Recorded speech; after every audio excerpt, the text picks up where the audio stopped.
আপনি সর্বোচ্চ নম্বর পেয়ে আমাদের কোম্পানির চাকরির পরীক্ষায় উত্তীর্ণ হয়েছেন। আপনাকে স্বাগত। এখন আপনি নিজের সম্পর্কে কিছু বলুন।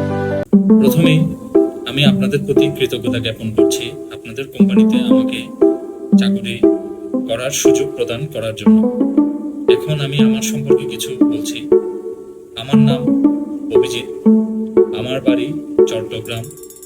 আমার দুটি চোখ রয়েছে, দুটি কান রয়েছে, একটি নাক রয়েছে এবং অসংখ্য পরিমাণ চুল রয়েছে।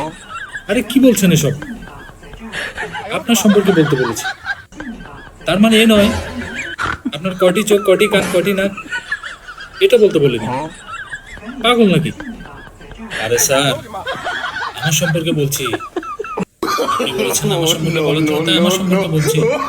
আমার সম্পর্কে তো অবশ্যই জানতে হবে আপনার। Get out. আপনি এখনই বের হন।